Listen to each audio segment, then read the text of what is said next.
Module 1, chapitre 3, on va aborder l'harmonie des couleurs. Tous les films que je viens de vous présenter, on les a tous vus. Et ce qui est vraiment extraordinaire, c'est les palettes de couleurs qui ont été utilisées à la fois par les directeurs de la photo et à la fois par les étalonneurs. Alors, la question qui se pose, c'est pourquoi ces schémas de couleurs ils sont si utilisés dans le monde moderne des films? Comment ces couleurs, en fait, elles sont mixées entre elles pour qu'on puisse créer une image qui est plaisante à l'œil, une image qui raconte une histoire, qui permet de transmettre un message, de ressentir une émotion. Et bien c'est ce qu'on va voir, parce que la couleur, c'est un langage universel, que tout le monde comprend. L'harmonie des couleurs, c'est une théorie qui permet d'équilibrer son image afin qu'on puisse la rendre lisible, esthétique et pertinente. Et attention, ces critères, ces trois critères que je viens de nommer, ils sont vraiment importants quand ils sont associés tous les trois ensemble. En fiction, c'est vraiment important. Je ne vais pas rentrer dans les détails, mais par exemple, si votre image, elle est juste lisible, ok, vous avez bien cadré, on dit que vous avez une image de technicien. Super. Si vous avez une image qui est esthétique, alors vous allez faire ce que tous les guignols de YouTube ils vous montrent, c'est-à-dire des super b-roll au coucher du soleil. Très bien. Et puis si votre image, elle est juste pertinente, eh bien, on appelle ça une image de journaliste. Donc vous voyez que c'est vraiment important d'avoir ces trois critères, la lisibilité, l'esthétique et la pertinence pour bien calibrer vos plans quand vous les tournez, pour que ça raconte une histoire. Et en étalonnage, eh bien, on notera que ce qu'on a vu précédemment avec les caractéristiques de la couleur, la teinte, la saturation, la luminosité, eh bien, ça participe à l'équilibre dynamique des masses et des formes qui sont dans l'image. Donc on va voir ensemble quelques exemples, des schémas d'association de couleurs qui vont vous permettre de créer une harmonie au sein de vos images, afin que vous puissiez les recréer dans vos différents projets. On va commencer avec le premier schéma, le schéma monochromatique. Alors gardez à l'esprit que l'ensemble des schémas que je vais vous présenter sont utilisés par les plus grands, dans les plus grands films, et donc que ce sont des schémas qui fonctionnent. À vous de vous les approprier, de pourquoi pas les distordre, et puis de créer en fonction de vos envies et de l'histoire que vous racontez, des mix entre ces différentes choses. Le schéma monochromatique, c'est bien le travail de la colorimétrie d'une image en utilisant une seule couleur dans laquelle on va simplement travailler sur la variation des deux autres caractéristiques qu'on a vues précédemment, c'est-à-dire la saturation et puis la luminosité. Un exemple très connu, un réalisateur qui utilise ça très fréquemment, Wes Anderson, ici dans The Grand Budapest Hotel en 2014. Donc vous voyez qu'on est sur des teintes qui sont rouge-magenta. En l'occurrence, dans cet exemple, Wes Anderson, il utilise cette palette de couleurs pour diviser, vous regarderez le film, les périodes de temps au Grand Budapest. Et les couleurs saturées de chaque époque, ça représente l'humeur du moment, et notamment en ce qui concerne l'hôtel lui-même. J'ai pris un autre exemple du même réalisateur, on est toujours dans ce schéma monochromatique, on est cette fois-ci sur du jaune avec un film qui s'appelle Moonrise Kingdom en 2012. On est sur des tons jaunes avec les couleurs, les vêtements qui sont assortis avec le fond. Et là, le schéma colorimétrique monochromatique, il est utilisé pour refléter la personnalité des personnages en relation surtout avec leur parcours. Mais bon, avec Wes Anderson, il y a vraiment tout un travail qui est fait avec les cadres, avec la composition, avec ses influences qui dictent vraiment la façon dont il fait ses films. Alors bon, juste résumer un film à la manière dont les couleurs ont été utilisées, ça serait pas très pertinent. Mais en tout cas, pour l'explication du schéma monochromatique, ça nous donne des idées. Dans ce film-là, pour le coup, on est dans un univers qui colle pas trop à la réalité, quoi. Mais ça, c'est son cinéma à lui, quoi. On en parlera dans les prochaines leçons, de toute façon, du côté émotionnel des images et, j'ai envie de dire, de leur sens. Mais bon, déjà, on s'aperçoit qu'avec la déclinaison d'une seule couleur, juste en modifiant la saturation et la luminosité, on obtient des choses qui sont déjà très harmonieuses. Deuxième schéma colorimétrique qu'on voit ensemble, c'est l'analogue. Alors cette fois-ci, l'harmonie, elle est créée à partir de deux couleurs minimum, analogues, adjacentes, sur la roue des couleurs. Il peut y en avoir 3, il peut y en avoir 4, peu importe, mais minimum 2. Sinon, c'est logique, hein, on est dans ce qu'on vient de voir, c'est-à-dire le schéma monochromatique. On va prendre un exemple ici de mon réalisateur préféré, Denis Villeneuve, dans son film Blade Runner 2049. Regardez comment ce plan, ces plans, ils sont incroyables. Sur ces tons jaune, orange, rouge. Alors, le directeur de la photo, c'est l'un des meilleurs du monde, hein, c'est Roger Deakins. Tapez son nom sur Google, regardez tous les films dont il s'est occupé de la lumière, c'est assez impressionnant, c'est vraiment un maître. En l'occurrence, dans ce film, j'ai réussi à trouver les infos sur comment il a utilisé les couleurs orange, jaune et rouge.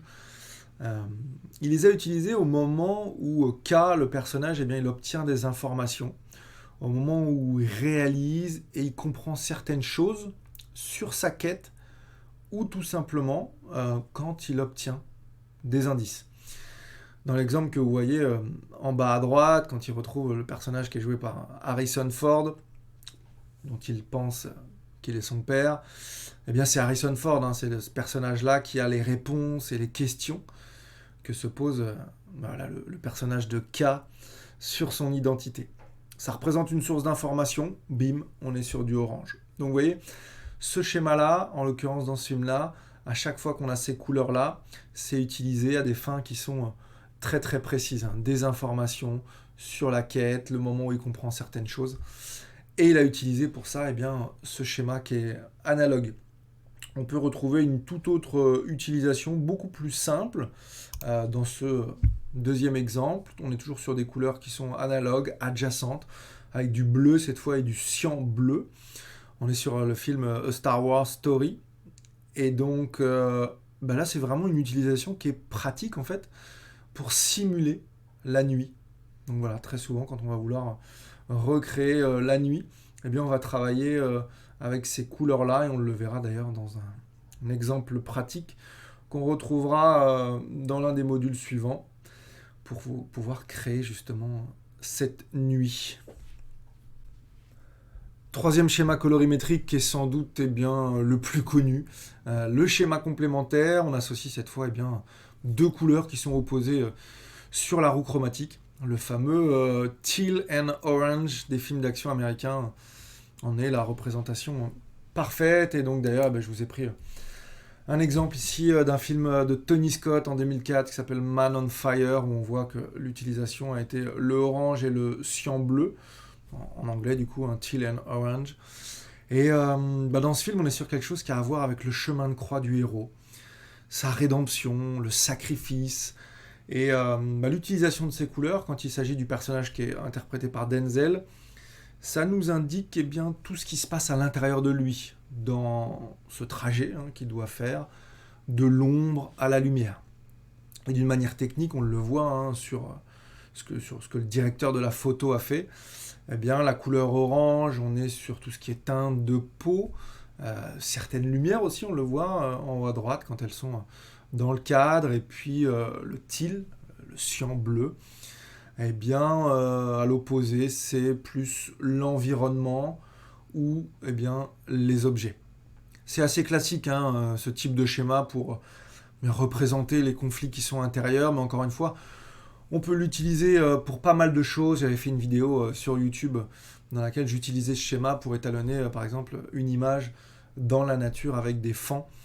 Donc voilà, ce schéma complémentaire, on peut l'utiliser pour différentes choses.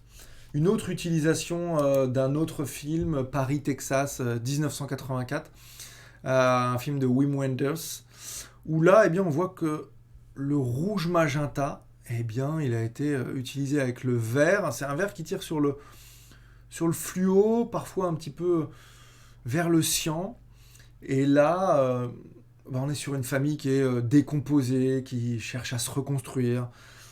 Comment cette famille va pouvoir composer avec le passé pour avancer, pour construire un futur meilleur. Donc là encore, vous voyez qu'on a une notion qui est de conflit intérieur sur ce schéma complémentaire. Mais encore une fois, gardez à l'esprit que vous pouvez l'utiliser pour différentes choses. Quatrième et dernier schéma qu'on va voir, c'est le complémentaire adjacent, dit aussi Y, qui est l'utilisation de trois couleurs sur la roue colorimétrique, chromatique, peu importe comment vous l'appelez, avec une couleur principale qu'on va choisir et puis à laquelle on va ajouter 2 couleurs qui sont opposées sur le spectre, qui vont être séparées d'une teinte. Et si on relie les 3 couleurs, eh bien, voilà, ça forme un Y. C'est vraiment un type d'harmonie qui se pense en amont du tournage, au niveau pré-production, parce que c'est vraiment difficile de le faire simplement en post-production. On a un personnage très connu qui symbolise parfaitement ça, c'est notre fameux Superman. Depuis sa création, on le retrouve avec un costume bleu, une cape rouge et puis son emblème rouge et jaune. Hormis quelques années dont je ne saurais pas être très précis, mais où je me rappelle qu'on l'avait mis avec une cape noire et blanche. Sinon, depuis sa création, on le retrouve toujours avec ces couleurs-là, le bleu et le rouge pour les couleurs du drapeau américain, qui symbolisait une Amérique qui gagne, et le jaune, tout simplement pour un rappel des origines du personnage, la planète Krypton. On a un autre film que je vous ai choisi, qui est un film de 2013, The Place Beyond the Pine, où on voit bien le traitement qui a été fait là avec cette dominante qui est bleue, dans laquelle on est venu ajouter ensuite le jaune et le rouge. Et dans le film, en fait, quand il utilise cette palette de couleurs, ces 3 couleurs-là, c'est pour des moments avec le personnage qui représente pour lui des moments de joie, des moments de découverte, des moments qui sont lumineux. Et vous verrez, si vous regardez le film, que au niveau des costumes, ils ont fait tout un travail aussi au niveau des couleurs pour bien nous parler de la psyché des personnages. Je trouve que c'est assez fabuleux de se pencher et de faire des recherches sur les films qu'on préfère. C'est quelque chose dont je vous invite vraiment à faire, d'essayer de comprendre pourquoi votre réalisateur préféré a utilisé tel ou tel schéma avec telle ou telle couleur. Et vous allez voir que vous allez apprendre véritablement plein de choses. Donc maintenant que vous connaissez les schémas les plus connus, à vous d'être créatif, de tester, d'aller vers des choses que vous aimez, de regarder à nouveau des films qui vous parlent, d'apprendre à utiliser la couleur bien comme dans vos films préférés, et puis de faire des créations pour transmettre l'émotion que vous voulez transmettre. Les émotions, c'est d'ailleurs ce qu'on va aller voir dans la leçon suivante sur les couleurs et puis le storytelling.